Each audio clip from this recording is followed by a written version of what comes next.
Dear students, today's topic is Principles of Exercise.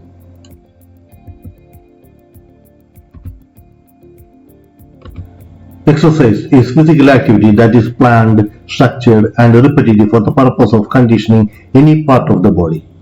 Exercise is used to improve health, maintain fitness, and is important as a means of physical rehabilitation.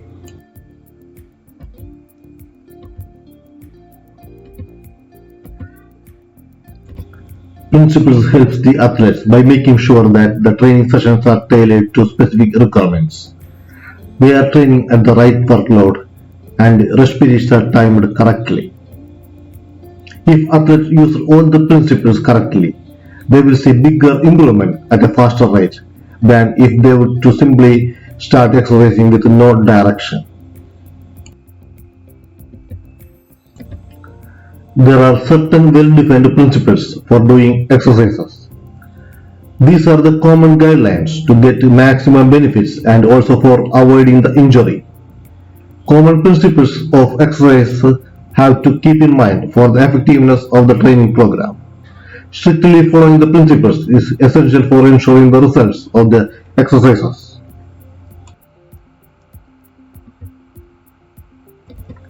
There are 11 principles of exercise to consider when designing your fitness program.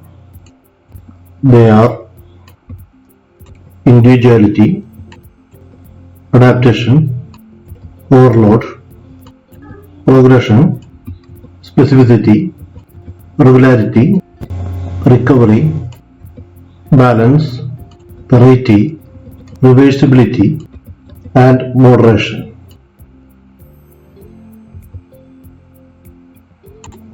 Individuality. This principle maintains that no two individuals will benefit from exercise exactly the same way, physically or psychologically.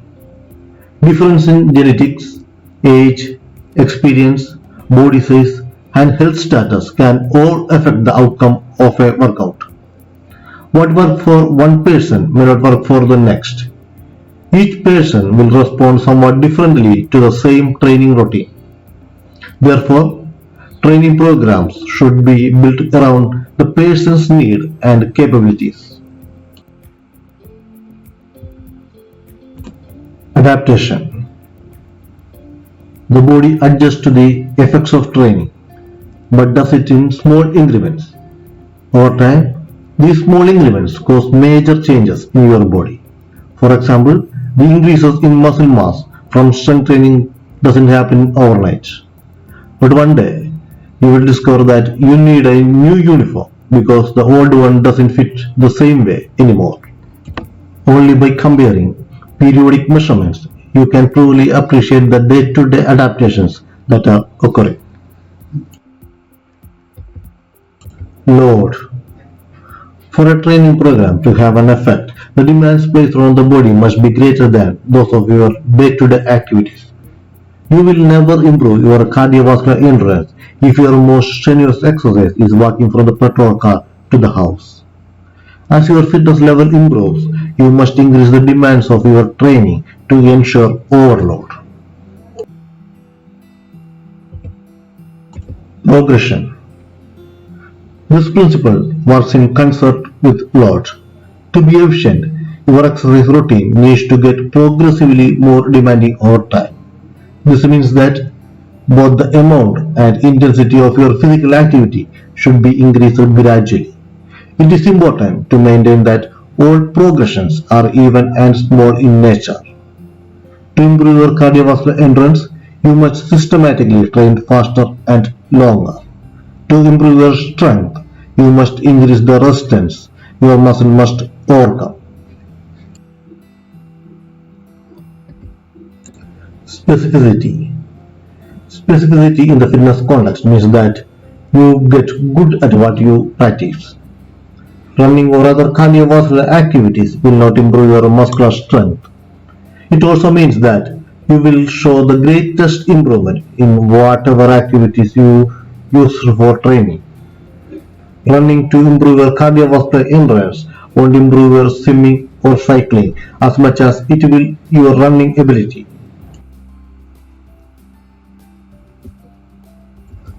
Regularity. The weekend warrior approach to fitness training will probably produce more injuries than desirable result.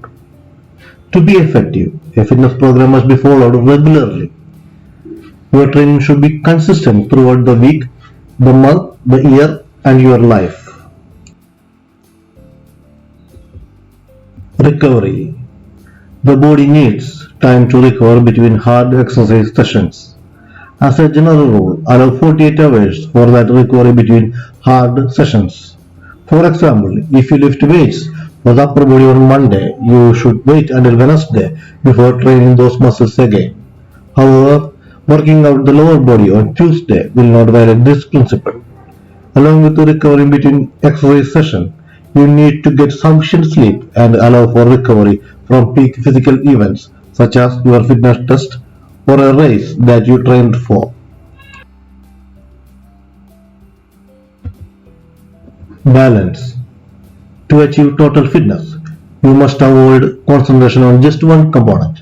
Sometimes people tend to concentrate on what they enjoy most or do the best. Variety. Even the most die-hard fitness enthusiast would get bored if they did the same exercise every day. Vary your routine to reduce the chance of boredom. Variety allows recovery and can reduce risk of injury. Also, it helps to increase your motivation and progress.